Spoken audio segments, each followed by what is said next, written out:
নমস্কাৰ বন্ধুসকল, আপোনালোকৰ খবৰ বাৰু ভালনে? নিশ্চয় আশা কৰিছোঁ ভালেই চাগে। বন্ধুসকল, মই বিকে আজি আপোনালোকৰ কাৰণে চৰকাৰী স্কুলৰ ক্লাছ 8ৰ বিজ্ঞানৰ কেইটামান শ্বৰ্ট প্ৰশ্ন লৈ আহিছোঁ।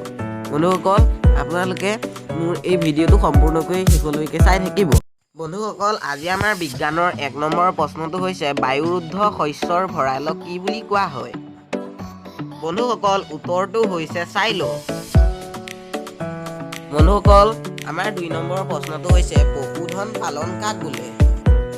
বন্ধুসকল, এই প্ৰশ্নটোৰ উত্তৰ হৈছে যেতিয়া সৰহকৈ পশু ৰাখি সেই পশুবিলাকৰ প্ৰতিপালন কৰা হয় তেতিয়া তাক পশুধন পালন বুলি কোৱা হয়।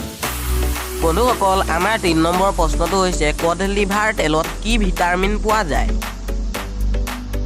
বন্ধুসকল, কড লিভাৰ তেলত ভিটামিন ডি পোৱা যায়।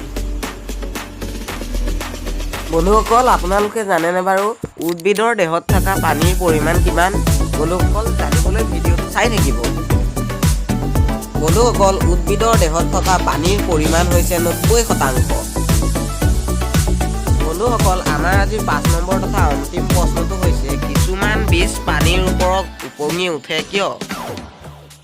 বন্ধুসকল, মই উত্তৰটো কোৱাৰ আগতে আপোনালোকক এটা কথা কৈ দিওঁ যে বন্ধুসকল, আপোনালোকে যদি মোৰ এই চেনেলটোত দিয়া ভিডিঅ'বোৰ চাই ভাল পায় তেতিয়াহ'লে ভিডিঅ'সমূহত লাইক, কমেণ্ট আৰু ছাবস্ক্ৰাইব কৰি লগতে থকা বেল আইকনটো বজাই দিবলৈ নাপাহৰিব। তেতিয়া মই দিয়া সকলোসমূহ ভিডিঅ' আপোনালোকে আগতীয়াকৈ চাব পাৰিব।